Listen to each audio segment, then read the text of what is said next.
আল্লাহ রাব্বুল আলামিন সূর্যকে বলবেন, সূর্য রে শোন, তোর হায়াতের সময় শেষ হয়ে গিয়েছে, আগামী কালকে আর তুই পূর্ব দিক থেকে যাইতে পারবি না, পূর্ব দিকে তুই উঠতেও পারবি না। তখন সূর্য স্টপ হয়ে যাবে, তামাম পৃথিবী অচল হয়ে যাবে। সেই দিন সকালবেলা সূর্য আর পূর্ব দিকে যাবে না, আল্লাহর আদেশে সূর্য পশ্চিম দিক থেকে উঠে যাবে। সুবহানাল্লাহ বলেন। আর যেই দিন সূর্যটা পশ্চিম দিক থেকে উঠবে সেই দিনকে বলা হয় কিয়ামতের দিন। ওই দিনের অসংখ্য নাম কোরআনে আসছে, মালিক ইয়াউমিদ্দিন, ইদা ওয়াকাতিল ওয়াকিআ, ইয়াউমুশ শাহিদ, ইয়াউমুল মাশহুদ, অনেক নাম আল্লাহ পাক দিয়েছেন। তাহলে বলতেছিলাম ঘুরে কি পৃথিবী নাকি সূর্য? সূর্য ঘুরে। এই সমাধান কোরআন দিয়েছে 1400 বছর আগে, কিন্তু বিজ্ঞান এখনো পর্যন্ত শিওর করে কনফার্মলি বলতে পারেনি যে আসলে সূর্য ঘুরে। তাহলে বলেন কোরআনের মধ্যে কোনো ভুল আছে? কোরআনের যে সূত্রগুলো আছে এগুলো কি কোনো ধরনের দুর্বল সূত্র নয়, বরং পৃথিবীর বিজ্ঞানের জ্ঞান যেখানে গিয়ে শেষ, কোরআনের জ্ঞান সেখান থেকেই শুরু। বলেন সুবহানাল্লাহ। এজন্য আজকে আমরা যে কিতাব থেকে কথা বলবো সেই কিতাবের নাম হচ্ছে আল কোরআন। কি নাম? আল কোরআনুল কারীম। এই কোরআনটা দেখতে অনেক ছোট, সাইজে অনেক ছোট, ওজন বেশি হবে না, 1 কেজি ওজন হবে না। কিন্তু এই কিতাবটা হচ্ছে Quran is a book that is most dignified in this world. এটি হচ্ছে এমন একটি কিতাব, এমন একটি বই যেটি হচ্ছে পৃথিবীর মাঝে সবচেয়ে দামি এবং সম্মানের কিতাব। সুবহানাল্লাহ। কেন? কারণ এই কিতাবের অনেকগুলো বৈশিষ্ট্য রয়েছে।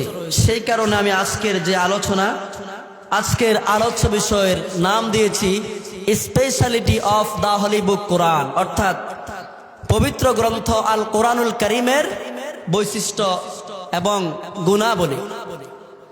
এই কোরআনের অনেকগুলো গুণাবলী রয়েছে। আমি ইনশাআল্লাহ সেই গুণাবলী থেকে 10টি গুণাবলী আমি কোট করেছি, পর্যায়ক্রমে ধারাবাহিকভাবে আমি আলোচনা করার চেষ্টা করব। আমা তাওফীক ইল্লা বিল্লাহ। প্রিয় তাওহীদি জনতা, আজকে আমি আলোচনা প্রবেশ করার পূর্বে ধন্যবাদ জ্ঞাপন করছি রাজকাদির বাজার এই এলাকার সর্বস্তরের তাওহীদি জনতার, বিশেষ করে যুব সমাজের, তাদের অগ্রগামী ভূমিকার কারণে আজকে এই সুন্দর একটি আয়োজন। আজকে আমার দেশে যুবকরা তো কনসার্ট নিয়ে ব্যস্ত, গানের যাত্রাপালা নিয়ে ব্যস্ত, কিন্তু এই সমাজের যুবকরা প্রমাণ করেছে যে এই সমাজের যুবকেরা গানের জন্য পাগল নয়, বরং এই সমাজের যুবক ইসলামের জন্য পাগল। কিনা কথা বলে? কারণ বিভিন্ন জায়গাতে যুব সমাজের সহযোগিতায় গান বাজনার অনুষ্ঠান হয়, বিভিন্ন জায়গায় যুব সমাজের পৃষ্ঠপোষকতায় তাদের নেতৃত্বে যাত্রা ফেলা হয়। কিন্তু রাজকাদির বাজার, এই রাজকাদির সমাজের যুবকরা প্রমাণ করেছে যে এই সমাজের যুবকরা নর্তকীর জন্য পাগল নয়, উলঙ্গপনার জন্য পাগল নয়, বেহায়াপনার জন্য পাগল নয়, বরং এই সমাজের যুবকরা প্রমাণ করেছে যে এই দেশের মুসলমানরা কোরআনের জন্য পাগল, ইসলামের জন্য পাগল। তোমার ঠিক কিনা? প্রিয় তাওহীদি জনতা, অতএব আমি আজকের এই মাহফিল থেকে ধন্যবাদ, মোবারকবাদ জানাচ্ছি আমার সোনার যুবক ভাইদের এবং তাদের জন্য উজ্জ্বল ভবিষ্যৎ কামনা করছি। তারা যেন আগামী দিনে আরো সুন্দর করে, আরো বড় পরিসরে এই কোরআনের আয়োজন করতে পারে আল্লাহ পাক তৌফিক দান করুন, বলি আমিন। আমি আলোচনা চলে যাচ্ছি। আল্লাহ রাব্বুল আলামিন যে কিতাবটা নাজিল করলেন আল কোরআন, এই কিতাবের 10টি গুণাবলী আমি আলোচনা করব। পৃথিবীর মাঝে সবচাইতে এই কিতাবটা দামি হওয়ার অনেকগুলো গুণাবলী রয়েছে। তার মধ্যে 1 নম্বর গুণাবলী হচ্ছে Quran is a book that is most read in this world. কোরআন এমন একটি গ্রন্থ, এমন একটি বই যে কিতাবটা এই দুনিয়াতে আসমানের নিচে জমিনের উপরে সবচেয়ে বেশি পাঠ করা হয়। বলুন সুবহানাল্লাহ। বলবেন হুজুর কেমন করে? আমি দৃষ্টান্ত স্বরূপ ফর এক্সাম্পল একটা উদাহরণ দিচ্ছি, খেয়াল করবেন। আমাদের সামনে রমজান আসছে। যখন আমাদের দেশে রমজান মাস এসে যায়, আমার দেশে তখন প্রত্যেকটা মসজিদে মসজিদে কমপক্ষে 2 জন হাফেজ নিয়োগ দেওয়া হয় তারাবির নামাজ পড়ার জন্য। কথা বলেন ঠিক কিনা? সেই রমজান মাসে তারাবির নামাজের মধ্যে 1 মাস যাবত কি তেলাওয়াত করা হয়? বুখারী শরীফ না কোরআন শরীফ? কোরআন শরীফ না? এমন করে আপনি দেখবেন এই বাংলার জমিনে অসংখ্য অগণিত হেফজখানা রয়েছে।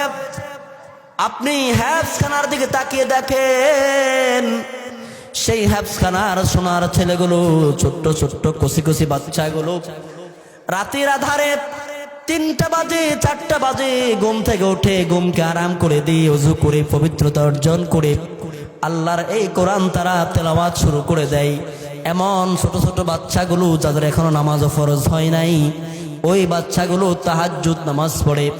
তাহাজ্জুদ নামাজ পড়ে কোরআন তেলাওয়াত শুরু করে দেয়। একটা আয়াতকে তারা 1 বার নয় 2 বার নয় 100 বার নয়, একটা আয়াতকে 1000 বার তেলাওয়াত করে। সুবহানাল্লাহ বলেন। এবার আপনি দেখবেন যখন রমজান মাস এসে যায় তখন আমাদের দেশের মা বোনরা 11 মাসের মধ্যে কোরআন তেলাওয়াত করতে না পারলেও রমজান মাসের মধ্যে তারা হাজারো ব্যস্ততার মাঝেও কোরআন তেলাওয়াত করার জন্য একটা সময় বের করে নেয় কিনা বলেন?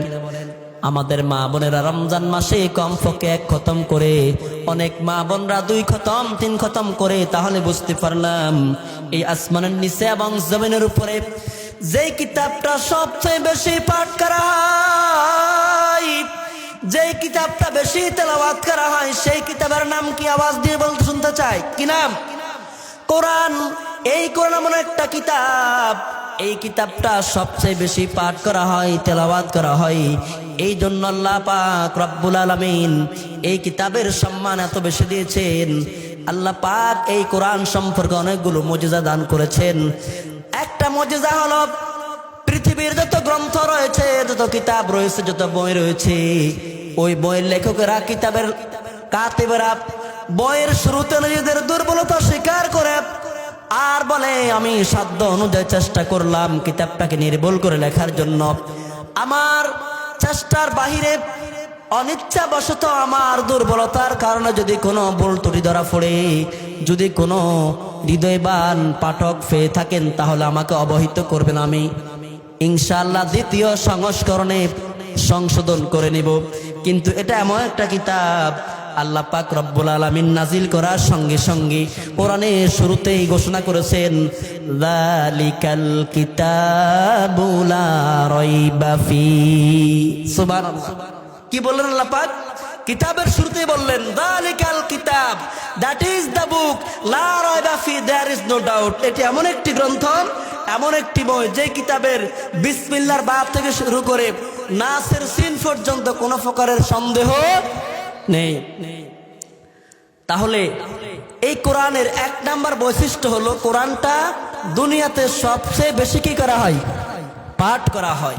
আজকের আধুনিক বিজ্ঞান বলছে পৃথিবীর 2টা গতি আছে, আর্নিক গতি আর বার্ষিক গতি। এই 2টা গতির কারণে যারা বিজ্ঞান নিয়ে পড়াশোনা করেছেন, সায়েন্সের স্টুডেন্ট, তারা বুঝবেন এই 2টা গতির কারণে দিন ছোট হয় আবার দিন বড় হয়, রাত ছোট হয় রাত বড় হয়। প্রতি বছরে এই দিনগুলো কি ছোট হয় আবার বড় হয়। এভাবে করতে করতে দেখবেন শীতের সময় দিনগুলো ছোট হয়, ঠিক না? আবার গ্রীষ্মকালে, গরমকালে দেখবেন দিনগুলো কি হয়? বড় হয়। এই জন্য সৌরজগৎ নিয়ে যারা স্টাডি করে, গবেষণা করে, তারা বলেন এই পৃথিবীর 2টা গতির কারণে পৃথিবীর যে কোনো প্রান্তে যে কোনো সময় নামাজের ওয়াক্ত চলমান থাকে। যেমন আমাদের এখানে এখন মাগরিবের পরবর্তী সময়, এশারের আগ মুহূর্ত, ঠিক না? আমার দেশ হলো বাংলাদেশ। এই বাংলাদেশের পার্শ্ববর্তী দেশ হলো ভারত, ইন্ডিয়া। ইন্ডিয়াতে হয়তো এখন মাগরিবের সময় বা একটু আমাদের সে একটু আগ ফর হতে পারে, 1-1.5 ঘন্টা ব্যবধান। কিন্তু আপনি যদি আমেরিকাতে যান সেখানে পুরো দিনের ব্যবধান। এমন ভাবে সারা বিশ্বে এখন কোথাও সকাল 10টা, কোথাও 11টা, কোথাও দুপুর, কোথাও ভোরবেলা, কোথাও এখন ফজরের সময়, এভাবে করে তাম পৃথিবীতে সব সময় যে কোনো নামাজের ওয়াক্ত কি থাকে? চলমান থাকে। এই কারণে প্রত্যেকটা সেকেন্ডে সেকেন্ডে, প্রতিটা মুহূর্তে মুহূর্তে কোরআনুল কারিমের তেলাওয়াত চলমান থাকে।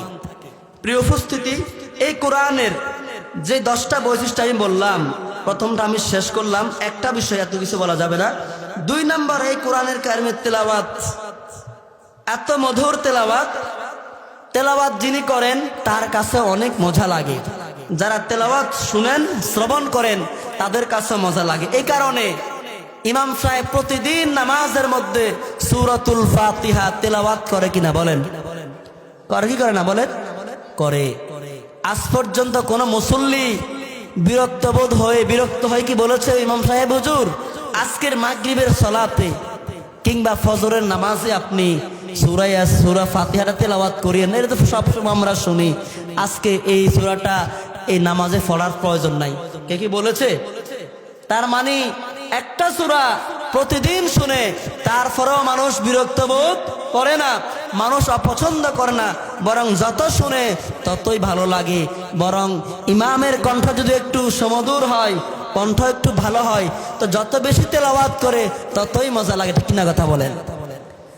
এই জন্য দেখবেন কোরআনুল কারীম যখন তেলাওয়াত শুরু করে দেওয়া হয়, আল্লাহ পাক বললেন যখন কোনো ব্যক্তি কোরআন তেলাওয়াত শুনে তখন তার ঈমানকে বৃদ্ধি করে দেয় কে? আল্লাহ তাআলা। ওয়াইদা তুলিয়াত আলাইহিম আয়াতুহু যাদাতুহুম ঈমানা। আল্লাহ পাক বললেন আর যখন মুমিন বান্দা বান্দির সামনে কোরআন তেলাওয়াত করা হবে, কোরআন পাঠ করা হবে, আল্লাহ পাক রব্বুল আলামিনের এই তেলাওয়াত ওই ব্যক্তির ঈমানটাকে মজবুত করে দিবে। বলেন সুবহানাল্লাহ। তাহলে আমাদের ঘরে এই কোরআনে কারীম তেলাওয়াত করার দরকার আছে না নাই বলেন? কোরআন তেলাওয়াত করানোওয়ালা ঘরের মধ্যে বানানোর দরকার আছে না নাই? তাহলে সন্তানকে যদি আপনি স্কুলে দেন, স্কুলে কোরআন শিক্ষা দিবে? কথা বলেন, শিক্ষা দিবে? বলুন হুজুর আপনি কি স্কুল বিরোধী? না, আমি স্কুল বিরোধী নয়, আমি একজন কলেজের স্টুডেন্ট, আমি স্কুল বিরোধিতা করছি না। আমার কথা হলো আপনার সন্তান ডাক্তার হবে, ইঞ্জিনিয়ার হবে, ব্যারিস্টার হবে, অ্যাডভোকেট হবে, তবে আপনি যেহেতু মুসলমান আগে ইসলাম শিখতে হবে। ঠিক কিনা কথা বলেন? 3 বছর আপনি নুরানি ফলে তাকে কোরআনটা শিক্ষা দেন, ইসলামের প্রাথমিক যে মাসাইলগুলো সেগুলো শিক্ষা দেন। আপনি শিক্ষা দেওয়ার পরে আপনি তাকে ডাক্তার বানান, কোনো আপত্তি আছে? আপনার ছেলেকে ইঞ্জিনিয়ার হবে, ইঞ্জিনিয়ার দেশের সম্পদ, ডাক্তার দেশের সম্পদ, আইনজীবী দেশের সম্পদ, উকিল দেশের সম্পদ, ইমাম সাহেব দেশের। সমাজ চলতে হলে ডাক্তার লাগবে, ইমাম লাগবে, খতিব লাগবে, কাজী লাগবে, সবকিছুই তো লাগবে, নাকি বলেন? তো এই জন্য আমরা বলি না যে সবাইকে আলেম বানাইতে হবে, তবে আলেম সবাইকে না বানাতে হলো কোরআন কিন্তু সবাইকে শিখাইতে হবে। ঠিক কিনা বলেন? এই জন্য আপনি যাই বানান কোনো আপত্তি নাই, তবে আপনি যদি মুসলমান দাবি করেন আগে কোরআন শিখাইতে হবে সন্তানকে। এই জন্য ইনশাল্লাহ নিয়ত করা যায় না আজকের এই মাহফিলের ময়দান থেকে এই কথা নিয়ত করা যায় কিনা যে আমার ছেলেকে আমি আগে কোরআন শিখাবো, তারপর আমি জেনারেল শিখাবো? নিয়ত করা যায় না ইনশাল্লাহ? আল্লাহ পাক আমাদের সকলের ঘরে ঘরে কোরআনের হাফেজ, ইসলামের শিক্ষিত সমাজের একজন ধারক বাহক প্রত্যেক ঘরে ঘরে দান করুক, বলি আমিন। প্রিয় উপস্থিতি,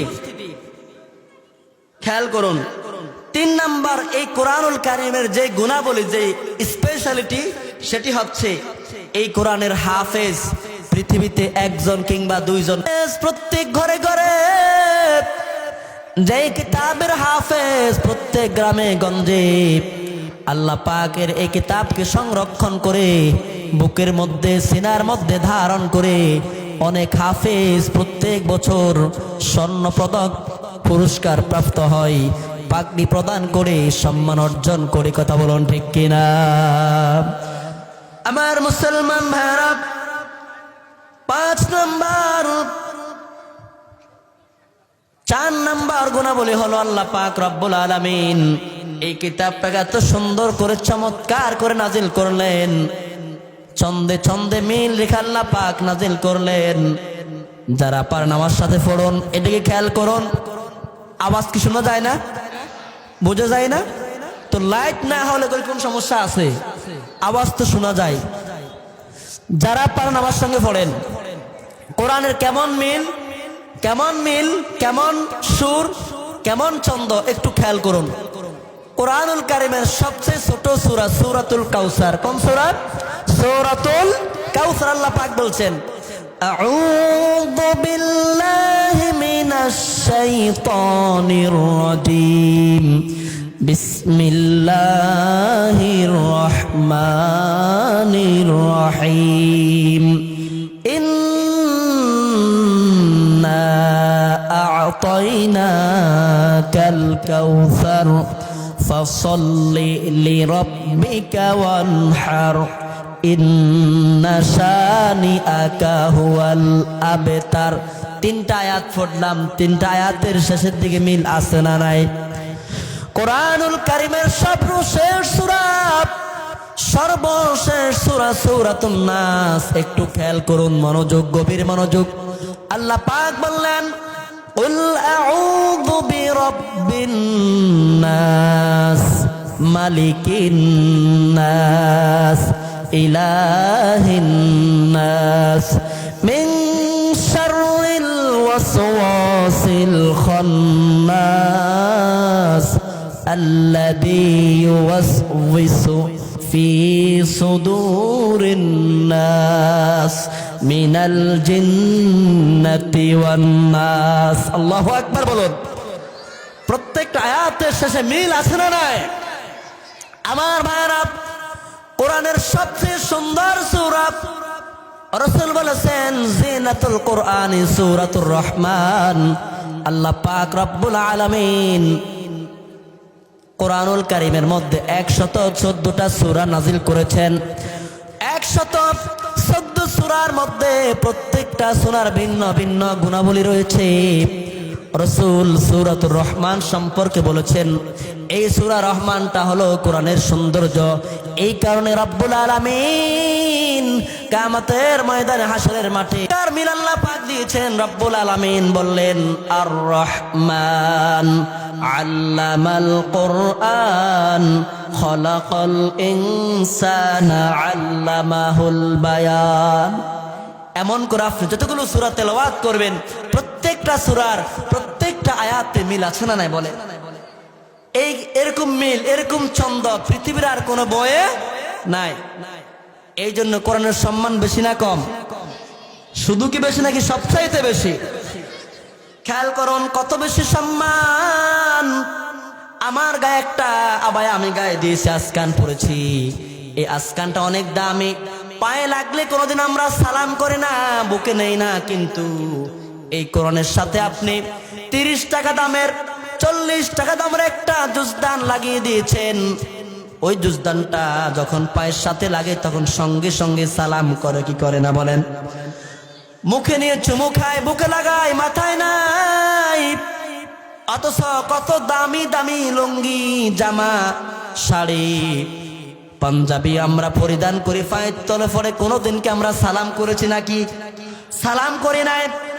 এই যে আমি বসলাম, কাঠ দিয়ে সোফা তৈরি করা হলো, এখানে আমি বসলাম, আমার পা লাগতেছে, শরীর লাগতেছে। আমরা চেয়ারের মধ্যে বসি, কাঠের চেয়ার আছে না নাই? প্লাস্টিকের চেয়ার আছে না নাই? কোনোদিন কি আমরা চেয়ারকে সালাম করেছি নাকি? একই প্লাস্টিকের, যে প্লাস্টিকের চেয়ারের মধ্যে আমরা বসি, যে কাঠের চেয়ারের মধ্যে আমরা বসি, সেই কাঠ দিয়া, প্লাস্টিক দিয়া রেহাল তৈরি করা হয়েছে। রেহাল কি আপনারা চিনেন? চিনেন? রেহাল তৈরি করা হলো কোরআন রাখার জন্য। ওই রেহালে যদি ভুলবশত পাটা লেগে যায় তখন কি আমরা আরেকবার পাটা লাগাই ইচ্ছে করে? বরং পাটা কেন লাগলো এটার জন্য আমরা অনুতপ্ত হই, নিজেকে বড় বৎসনা দেই, আর ওই রেহালকে আমরা বুকে নিয়ে মাথায় নিয়ে চুমু খাই। ঠিক না ভাই? বলেন এই সম্মানটা কার জন্য? কোরআনের জন্য। তাহলে কোরআনের সম্মান কি কম না বেশি? এই জন্য রাসূল হাদিসের মধ্যে ঘোষণা করলেন, কোরআন সম্পর্কে রাসূল বললেন আল কোরআনু হুজ্জাতুন লাকা আও আলাইক। এই কোরআনুল কারীমটা এমন কিতাব, কিয়ামতের দিন একজন মানুষ জাহান্নামী হয়ে যাবে। যখন সে জাহান্নামের দিকে চলবে, আল্লাহ পাক রব্বুল আলামিন তাকে জাহান্নামী ঘোষণা করবেন। তখন এই কোরআনকে যদি আপনি সম্মান করে থাকেন, কোনো অওয়ে যে কোনোভাবে আপনি সম্মান করেছেন, এই কোরআনটা আপনার পক্ষ হয়ে আল্লাহর আদালতে সুপারিশ করবে আপনার জন্য। সুবহানাল্লাহ।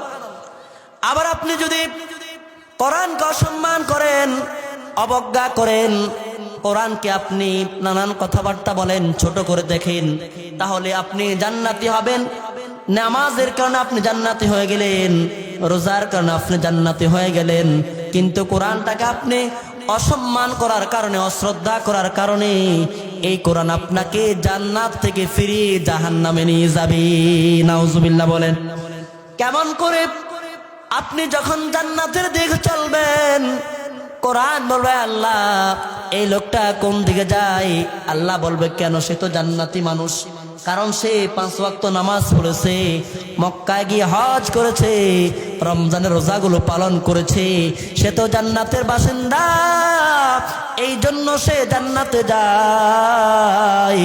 কিন্তু কোরআন বলবে আল্লাহ নামাজ পড়ছে ঠিক, কথা কয় না, নামাজ পড়ছে ঠিক, রমজান মাসে রোজা রাখছে ঠিক, বাইতুল্লাহ গিয়ে হজ করছে ঠিক, কিন্তু সে হাফেজে কোরআনকে অসম্মান করেছে, হাফেজে কোরআনের বিরুদ্ধে অবস্থান নিয়েছে, আলেমের বিরুদ্ধে অবস্থান নিয়েছে। আলেম ওলামারা, হাফেজে কোরআনরা, দিনের দায়রা, মসজিদের খতিবরা যখন কোরআন থেকে কথা বলেছে, কোরআন থেকে কথা বলার কারণে, সামাজিকভাবে তার ক্ষমতা থাকার কারণে সে ওই আলেমের বিরুদ্ধে অবস্থান নিয়েছে, আল্লাহ পাক সঙ্গে সঙ্গে ওই নামাজিওয়ালা মানুষটাকে জাহান্নামে দিয়ে নিক্ষেপ করবেন। বলেন নাউজুবিল্লাহ। এই জন্য কোরআনকে সম্মান করার দরকার আছে না নাই বলেন? আমার বন্ধুগণ, বলতেছিলাম কোরআন এমন একটা কিতাব, এই কিতাবটা পৃথিবীর মাঝে সবচাইতে দামি এবং সম্মানী কিতাব। যে কারণগুলো কি? আমি 10টা কারণ কোট করেছি, 10 থেকে আমি 4টা কারণ বললাম। 5 নাম্বার কারণ হলো অত্যন্ত গুরুত্বপূর্ণ, এটা বুঝতে হলে একটু শিক্ষা দীক্ষার প্রয়োজন। আমাদের দেশের মানুষ একসময় মনে করতো কি জানেন, যে যারা নুরানি মাদ্রাসায় পড়ে কিংবা মুক্তবে পড়ে বা হেফজখানায় পড়ে, অথবা যারা আরবি শিক্ষায় শিক্ষিত হয়, এরা হচ্ছে কাঠ মোল্লা। কি মোল্লা? আপনারা কি হাসতেছেন? কোন এক সময় কিন্তু আমাদেরকে মানুষ নানান ভাষায় আখ্যায়িত করত, তো তার মধ্যে একটা হচ্ছে কাঠ মোল্লা। কি মোল্লা বলেন? কথা কয় না? কি মোল্লা? কাঠ মোল্লা। মানে এ মোল্লার কোনো কাম নাই, খায় দেয় কোনো কাম নাই, বেকার, অসহায়, গরিব, সমাজের মধ্যে সবচাইতে অবহেলিত, সবচাইতে ছোট মানুষ, এজন্য কি মোল্লা? কাঠ মোল্লা। কিন্তু খেয়াল করুন, এই কোরআন এমন একটা কিতাব, আল্লাহ পাক যাকে কোরআনের জ্ঞান দান করেছে, পৃথিবীর সমগ্র জ্ঞান আল্লাহ পাক তার ভিতরে দিয়ে দিয়েছেন। বলুন সুবহানাল্লাহ। আর যার মাঝে কোরআনের জ্ঞান নাই, সে বড় ডক্টর হতে পারে, বড় ব্যারিস্টার হতে পারে, পিএইচডি হোল্ডার হতে পারে, কিন্তু কোরআনের জ্ঞান না থাকার কারণে আল্লাহ পাক বলে তোর মাঝে কিছুই নাই। নাউজুবিল্লাহ বলুন। তাহলে খেয়াল করুন, কোরআনের 5 নাম্বার বৈশিষ্ট্য হলো যে the Quran is a book there is no contradiction between the holy book and science. অর্থাৎ কোরআন এমন একটি গ্রন্থ, এমন একটি বই, যে গ্রন্থের মাঝে আর আধুনিক বিজ্ঞানের মাঝে কোনো ধরনের দ্বন্দ্ব নেই, মত পার্থক্য নেই। কথা কি বুঝতেছেন আপনারা? কোরআন যে কথা বলেছে আজ থেকে 1500 বছর আগে, পৃথিবীর বিজ্ঞানীরা গবেষণা স্টাডি করে তারা সেই কথা বলেছে 1500 বছর পরে। কথা বুঝেন না আপনারা? কেমন? খেয়াল করুন, আমি আবার বলছি, কোরআনুল কারীমটা দামি হওয়ার 5 নাম্বার কারণ হলো there is no contradiction between the holy book Quran and science। অর্থাৎ আধুনিক বিজ্ঞানের মাঝে আর মহাগ্রন্থ, পবিত্র গ্রন্থ আল কোরআনের মাঝে কোনো বৈপরীত্য নেই, কোনো দ্বন্দ্ব নেই। কেমন? For example, how the universe was created. উদাহরণস্বরূপ আমি বলবো যে মহাবিশ্ব যে সৃষ্টি করা হলো, এই যে আসমান দেখছেন, বিশাল আকাশ, দেখা যায় না জমিন থেকে? বিশাল আকাশ, আকাশের মাঝে আবার তারকারাজি রয়েছে, নক্ষত্রগুলো আছে, একটা লাইট আছে দিনের বেলা, কি নাম? সূর্য। আছে না নাই? রাতে আরেকটা ডিম লাইট আছে, চন্দ্র। আছে না নাই? বলেন। এটা এত সুন্দর চমৎকার আয়োজন কেমন করে হলো? আল্লাহ পাক কোরআনে বলে দিয়েছেন ১৫০০ বছর আগে। পৃথিবীর বিজ্ঞানী সায়েন্টিস্ট জর্জ গেমো আজ থেকে মাত্র ১৯৪৬ সালে সে স্বীকার করেছে যেই কথাটা আল্লাহ পাক বলেছেন ১৫০০ বছর আগে, সে ১৯৪৬ সালে তার একটা বই আছে, cosmic background radiation and confirmation of big bang theory. সেই বইয়ের মধ্যে সে স্বীকার করেছে যে পৃথিবীটা একসময় একটা ছোট একটা টুকরা ছিল, ডিমের মতো ছিল, ছোট একটা রেশিও কণা ছিল। আল্লাহ পাক রব্বুল আলামিন একটা বিগ ব্লাস্ট করেছেন, বিগ ব্যাং এর মাধ্যমে আল্লাহ পাক এই মহাবিশ্ব সৃষ্টি করেছেন। আর আল্লাহ পাক রব্বুল আলামিন সেই কথাটা কোরআনুল কারীমে সূরা ইয়াসিনের মধ্যে বলেছেন।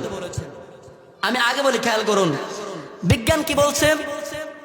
বিজ্ঞান বলছে যে এই যে আকাশ দেখছেন, আকাশ থেকে এই পৃথিবীর জমিনের দূরত্ব অনেক বেশি, অনেক বড় শূন্য, মহাশূন্য। আবার এই আকাশ একটা নয়, ৭টা আকাশ। কয়টা আকাশ? ৭টা আকাশ রয়েছে, ৭টা আসমান রয়েছে, আবার ৭টা জমিন রয়েছে। একটা মানে আসমান থেকে আরেকটা আসমানের দূরত্ব হচ্ছে ৫০০ বছরের রাস্তা। সুবহানাল্লাহ বলবেন না? কত হাজার?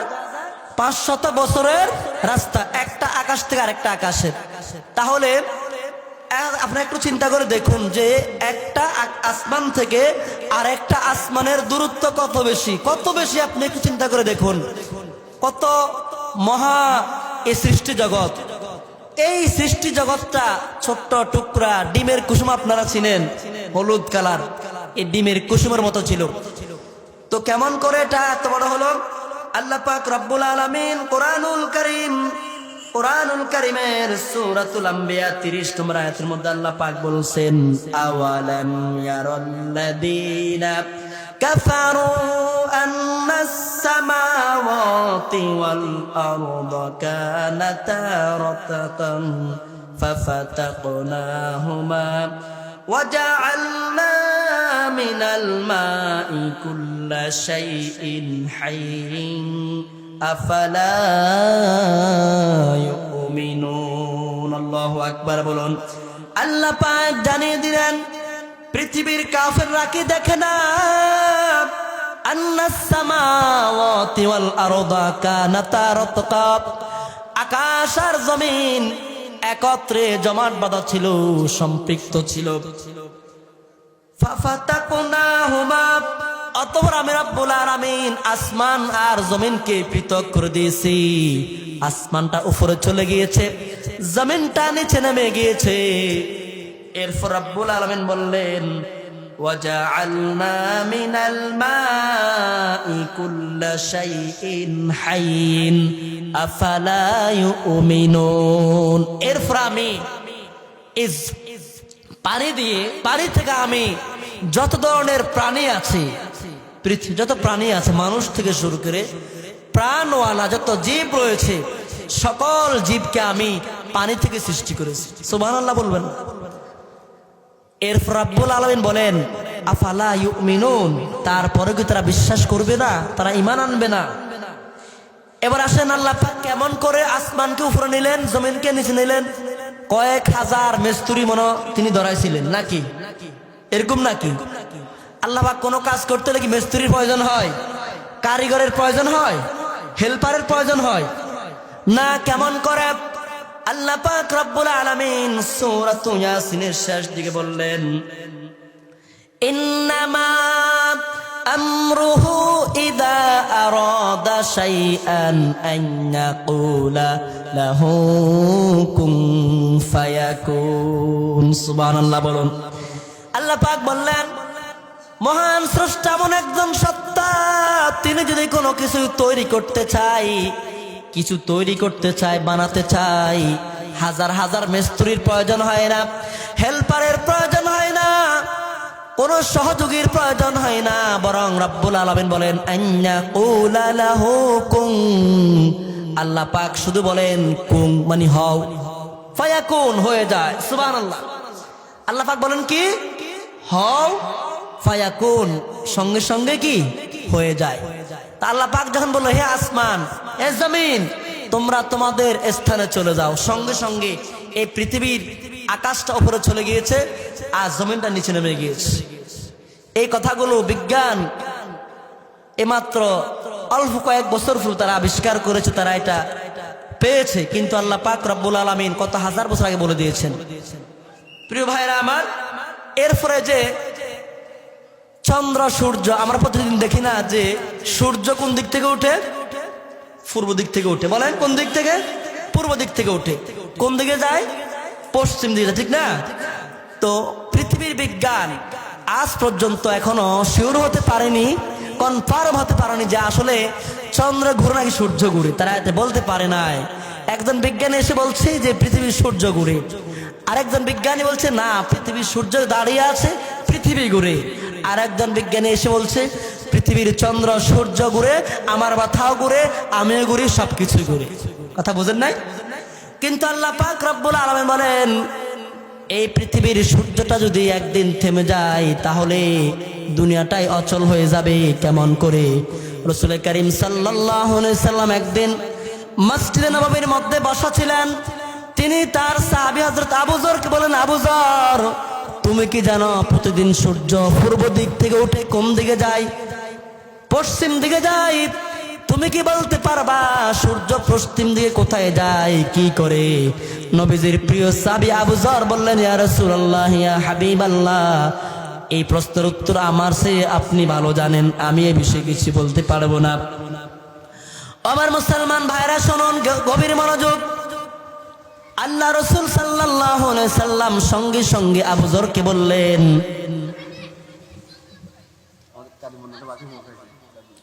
আলহামদুলিল্লাহ, আজকের মাহফিলের বিশেষ মেহমান যিনি বাদে এসে আলোচনা করবেন, আপনাদের সুপরিচিত বক্তা, সুবর্ণচরের এই মাটি ও মানুষের প্রিয় বক্তা, আমার অত্যন্ত প্রিয় মানুষ, বন্ধুবর মাওলানা কারি আব্দুল মান্নান সাহেব এসে আমাদের মাহফিল উপস্থিত হয়েছে, বলি আলহামদুলিল্লাহ। আরেকটু আওয়াজ দিয়ে বলি আলহামদুলিল্লাহ। আলোচনা শুনবেন না ইনশাআল্লাহ? আমার পরে ইনশাআল্লাহ, আমার এখন প্রায় শেষ পর্যায়ে, আমি শেষ করে দিব। আমার পরে নামাজের বিরতি হবে, তারপরে তিনি আলোচনা করবেন। আমি শেষ করছি, খেয়াল করুন। নবীজির প্রিয় সাহাবী বললেন, ইয়া রাসূলুল্লাহ, ইয়া হাবিবাল্লাহ, সূর্য পূর্ব দিক থেকে পশ্চিম দিকে যায়, তারপরে কি করে সেটা আমি বলতে পারবো না, আমার চাইতে সুন্দর করে ভালো করে আপনি জানেন। আমার রাসূল বললেন, আবু যর শোনো, সূর্য প্রতিদিন পূর্ব দিগন্ত থেকে উঠে আর পশ্চিম দিকে যায়। পশ্চিম দিকে গিয়া মালিকের কুদরতি ফায়ের মধ্যে, আল্লাহর কুদরতি ফায়ের মধ্যে সিজদায় অবনত হয়, সিজদা করে। কি করে বলেন? সিজদা করে। সিজদা করার পর রব্বুল আলামিনের কাছে তিনি আবার অনুমতি চায়, ওগো রব্বুল আলামিন, আমি কি আগামী কালকে আবার ঘুরতে পারবো কিনা? সুবহানাল্লাহ।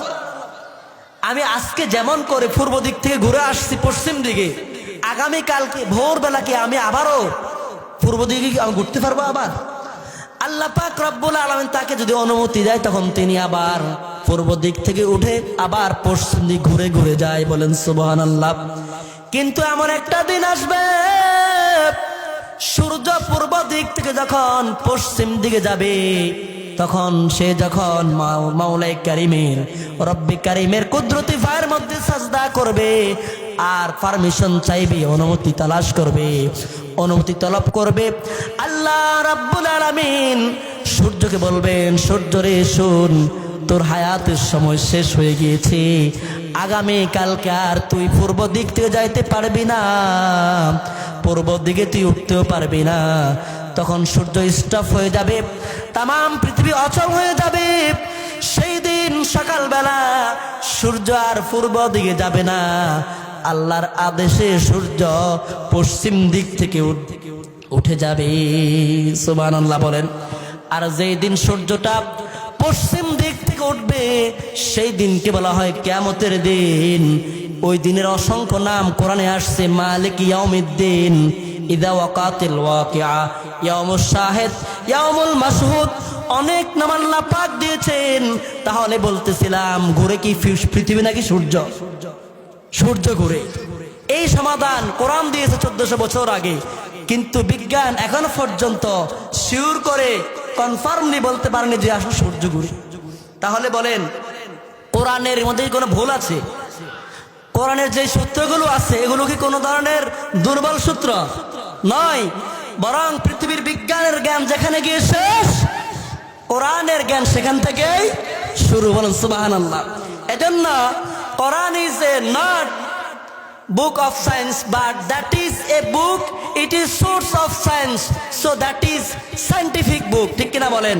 কোরআন এমন একটা বই যেটা বিজ্ঞানের বই নয়, তবে বিজ্ঞান এই কোরআন জন্ম দেয়। সুবহানাল্লাহ বলবেন না? বিজ্ঞান কে জন্ম দেয় বলেন?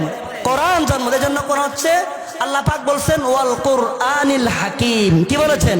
ওয়াল কুরআনিল, আল্লাহ বলেছেন বিজ্ঞানময় কোরআনের শপথ। তাহলে যারা মাদ্রাসায় পড়বে তারা কি শুধু মাসাইল শিখবে, নাকি জ্ঞান বিজ্ঞান এখানে আছে? কথা আছে না নাই? আমি তো বিজ্ঞানের কোনো ছাত্র নয়, তা আমি যে এতক্ষণ বললাম এগুলো কি বিজ্ঞানের কথা নয়? আমি কোত্থেকে সংগ্রহ করলাম? কোরআন যিনি পড়েছেন, যিনি বুঝেছেন, তিনি সবচেয়ে বড় বিজ্ঞানী, তার মধ্যে জ্ঞান রয়েছে। আর যিনি কোরআন ছাড়া বিজ্ঞানী হয়েছেন, কবরগুলো খনন করে দেখুন, তারা আসলে বিজ্ঞানী নয়, সবগুলো এখন অজ্ঞানী অবস্থা আছে। কথা কোন ঠিক কিনা? ঠিক। আমার প্রিয় মুসলমান ভাইরা, আমার আলোচনার মূল টপিক ছিল, আমরা একথা বলি না যে আপনাদের সমস্ত ছেলেপেলেরা আলেম বানান, হাফেজ বানান, একথা আমরা বলি না, বিশেষ করে আমি বলি না। আমার কথা হচ্ছে আপনার সন্তান হাফেজ হবে, আলেম হবে, ডাক্তার হবে, ইঞ্জিনিয়ার হবে, দেশের জন্য সবকিছু দরকার আছে না? বলেন। এটা এত সুন্দর একটা মসজিদ দেখছেন আপনারা, এই মসজিদ কি আমার মতো ইমাম সাহেব দ্বারা সম্ভব বানানো? ইঞ্জিনিয়ারের দরকার আছে না ভাই? আছে কিনা বলুন?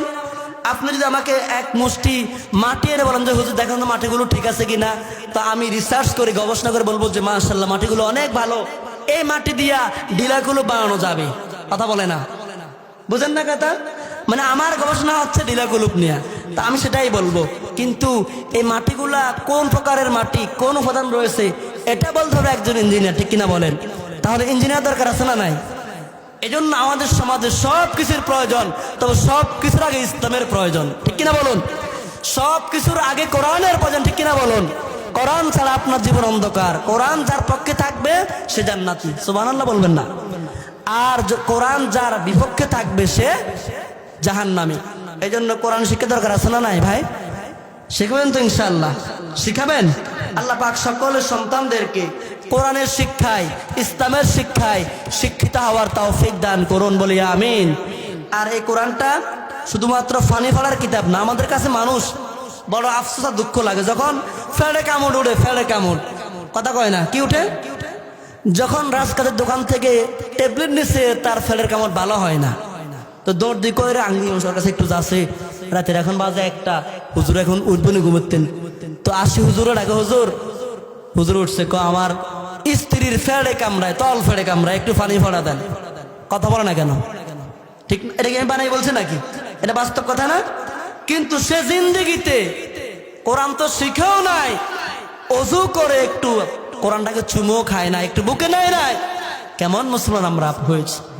তাহলে যখন ফেড়ে কামড় উঠে তখন আমরা কোরআনের কাছে আসি, কিন্তু আসলে কোরআন কি এমন কিতাব? শুধু কি ফানি ফেলা দেওয়ার কিতাব কোরআন? এই কোরআন এমন একটা কিতাব, এই কিতাবের মাঝে পৃথিবীর সকল সমস্যার সমাধান আছে না নাই? এই জন্য আমাদের একজন প্রিয় শিল্পী মরহুম আইনুদ্দিন আল আজাদ রাহিমাহুল্লাহ বলেছেন, সমাধান চাও যদি জীবনে মরণে, ফিরে যাও খুঁজে নাও চোখ রাখো কোরআনে। ঠিক আছে না? সমাধান চাও যদি জীবনে মরণে, ফিরে যাও খুঁজে নাও চোখ রাখো কোরআনে, তবেই পাবে সুখ শান্তির ঠিকানা, যদি মেনে নাও তুমি মনে প্রাণে। সমাধান সমাধান চাও যদি জীবনে মরণে, ফিরে যাও খুঁজে নাও চোখ রাখো কোরআনে। দেখা যাবে না ইনশাআল্লাহ? যাবে না ইনশাআল্লাহ? আল্লাহ পাক সকলকে কোরআন নিয়ে বাঁচার, কোরআন নিয়ে মারার তৌফিক দান করুন, বলি আমিন। প্রিয় উপস্থিতি, আমি যে কথাগুলো বলেছি যদি কেউ মনে কষ্ট পেয়ে থাকেন ক্ষমা সুন্দর দৃষ্টিতে দেখবেন। আমি যে কথাগুলো বলেছি আল্লাহ পাক সকলকে এই কথাগুলো থেকে শিক্ষা দীক্ষা অর্জন করে প্রত্যেকের ব্যক্তি জীবন থেকে শুরু করে পারিবারিক জীবন, সামাজিক জীবন থেকে শুরু করে রাষ্ট্রীয় জীবন পর্যায়ে বাস্তবায়ন করার তৌফিক দান করুন। ওমা তৌফিকি ইল্লা বিল্লাহ ওমা আলাইনা ইল্লাল বালাগ। আসসালামু আলাইকুম ওয়া রাহমাতুল্লাহি।